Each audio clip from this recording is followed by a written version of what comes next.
శ్రీమన్మహాభారతము 271వ రోజు. ఓం అస్మద్గురుభ్యో నమః. నారాయణం నమస్కృత్య నరం చైవ నరోత్తమం దేవీం సరస్వతీం వ్యాసం తతో జయం ఉదీరయేత్. శ్రీమన్మహాభారతము ఆదిపర్వము 175, 176 అధ్యాయముల ద్వారా సూత మహానుభావుడు శౌనకాది మహర్షులందరికీ ప్రవచనం చేస్తూ ఈ రకంగా చెబుతూ ఉన్నాడు. ఓ మహర్షులారా, వైశంపాయన మహర్షి జనమేజయ మహారాజుకు శ్రీమన్మహాభారతాన్ని ఉపదేశం చేస్తూ ఇలా చెబుతూ ఉన్నాడు. ఓ రాజా, అంగారపర్ణుడు అనేటటువంటి గంధర్వుడు అర్జునునికి కల్మాషపాదుడి యొక్క కథను చెబుతూ, అర్జున, కల్మాషపాదుడు శక్తి అనేటటువంటి మహర్షి వలన, మరొక బ్రాహ్మణుని వలన, ఇద్దరి వలన శపింపబడ్డాడు. 2 సార్లు ఇద్దరూ ఒకే విధంగా శపించటంతో ఆ శాపం చాలా బలవత్తరమైపోయింది. ఇక ఆ కల్మాషపాదుడు వివేకాన్ని పూర్తిగా కోల్పోయాడు. అట్లా కొద్ది రోజులు గడుస్తూ ఉండగా ఒకనాడు ఈ శక్తి అనేటటువంటి ముని కల్మాషపాదుడికి కనిపించాడు. కనిపించగానే కల్మాషపాదుడు ఈ రకంగా అంటూ ఉన్నాడు. ఓ శక్తి, యస్మాత్ అసదృశః శాపః ప్రయుక్తోయం మయి త్వయా తస్మాత్ త్వత్తః ప్రవర్తిష్యే ఖాదితుం పురుషాణహం. నువ్వు నాకు ఇవ్వకూడనటువంటి శాపాన్ని ఇచ్చావు. ఏమని? నరమాంసాన్ని తినేటటువంటి కోరిక నీకుంటుంది అని నాకు శాపం ఇచ్చావు.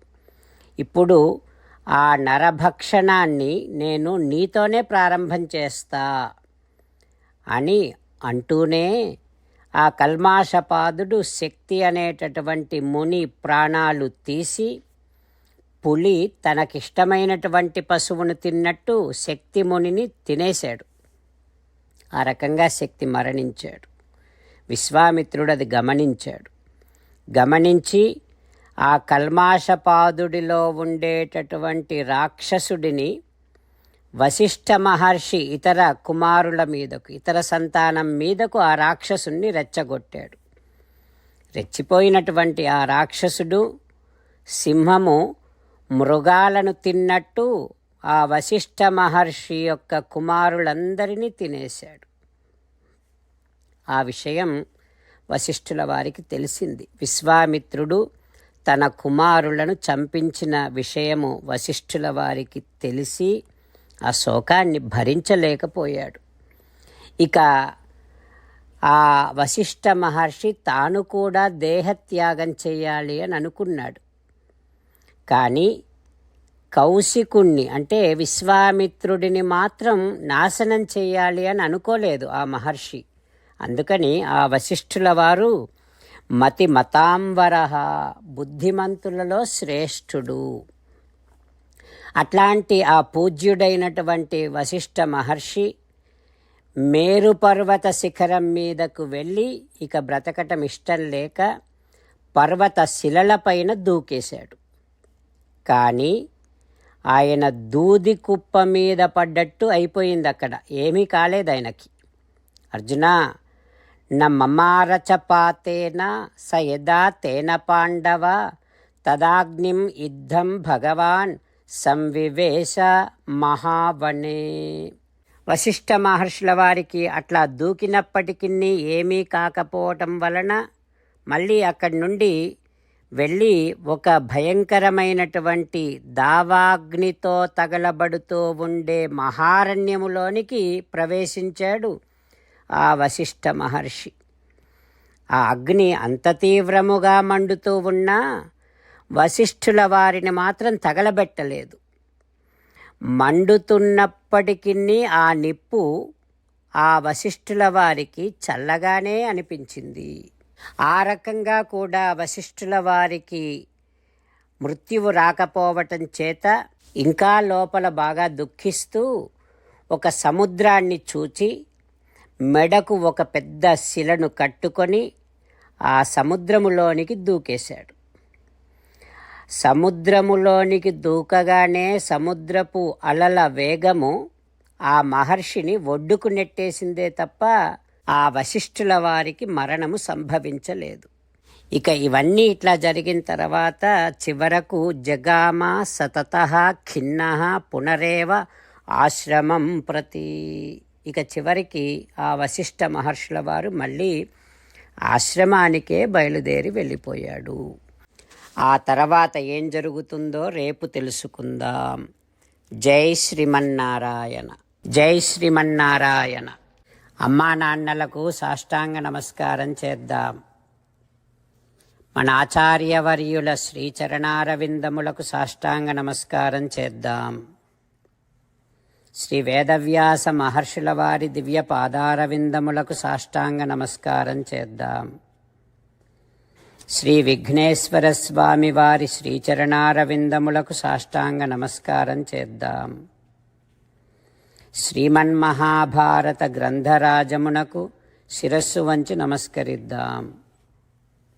శ్రీకృష్ణ భగవానుని శ్రీచరణారవిందములకు సాష్టాంగ నమస్కారం చేద్దాం.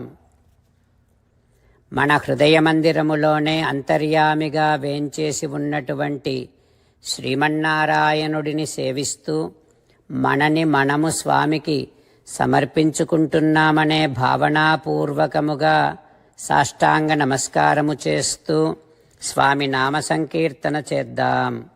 శ్రీమన్నారాయణ నారాయణ నారాయణ, శ్రీమన్నారాయణ నారాయణ నారాయణ. శ్రీమన్నారాయణుడే శ్రీకృష్ణ భగవానుడిగా వచ్చి మనందరికీ భగవద్గీతను ఇచ్చి మనందరినీ ఒక 8 పనులు చేయమని చెబుతూ ఉన్నాడు.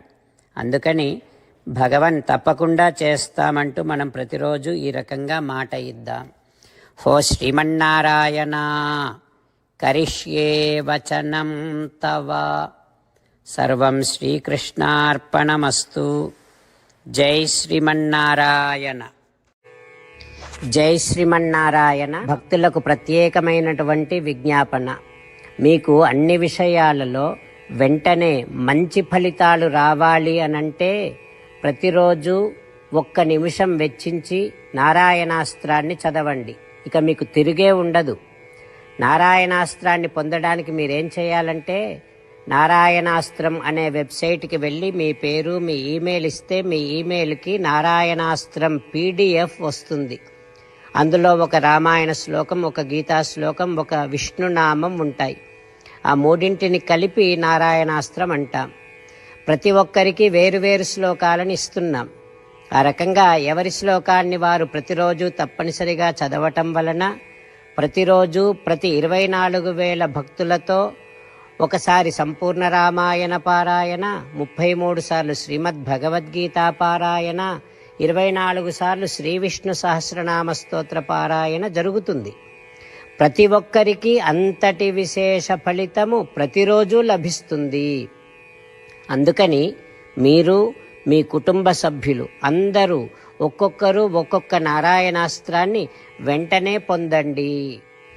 జై శ్రీమన్నారాయణ. శ్రీమద్ భగవద్గీత సారాంశముగా 18వ అధ్యాయములో 65 నుంచి 69 శ్లోకముల ద్వారా శ్రీకృష్ణ భగవానుడు మనందరినీ ఒక 8 పనులు చేయమని చెబుతూ పరమాత్మ ఈ రకంగా అంటూ ఉన్నాడు. ఎవరెవరైతే నేను చెప్పిన ఈ 8 పనులు చేస్తారో వారందరూ నాకు చాలా ఇష్టమైన వారవుతారు. అప్పుడు వారిని నేను సకల పాపముల నుండి సకల దుఃఖముల నుండి విముక్తులను చేసి నా అంతటి వారిగా చేసుకుంటా, తరగని ఆనందాన్ని అనుభవింపచేస్తా. నిజమే చెబుతున్నా, ప్రమాణము చేసి చెబుతున్నా అంటూ సాక్షాత్తుగా దేవదేవుడైన శ్రీమన్నారాయణుడైన శ్రీకృష్ణ భగవానుడే మనను ఈ 8 పనులు చేయమని చెబుతూ ఉన్నాడు కనుక హో శ్రీమన్నారాయణ కరిష్యే వచనం తవ, తప్పకుండా చేస్తా, నువ్వు చెప్పినట్టే చేస్తా అంటూ మనం ప్రతిరోజు దేవదేవుడైన శ్రీమన్నారాయణుడికి ఈ రకంగా మాట ఇద్దాం. హో శ్రీమన్నారాయణ, నువ్వు చెప్పినట్టే నేను నిన్నే సంతతము ధ్యానము చేస్తూ ఉంటా. హో శ్రీమన్నారాయణ, నువ్వు చెప్పినట్టే నేను నీ భక్తుడిగానే ఉంటా. హో శ్రీమన్నారాయణ, నువ్వు చెయ్యమన్నట్టే నేను నా విధులను కర్తవ్యాలను నీ సేవగా నీ తృప్తి కోసమనే సక్రమంగా నిర్వర్తిస్తూ ఉంటా.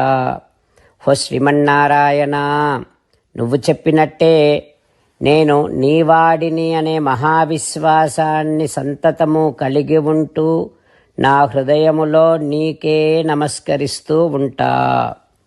హో శ్రీమన్నారాయణ, మామేకం శరణం వ్రజ, నన్నొక్కడిని మాత్రమే శరణు వేడుకో అని నువ్వే అన్నావు కనుక నేను నిన్ను ఒక్కడిని మాత్రమే శరణు వేడుకుంటా.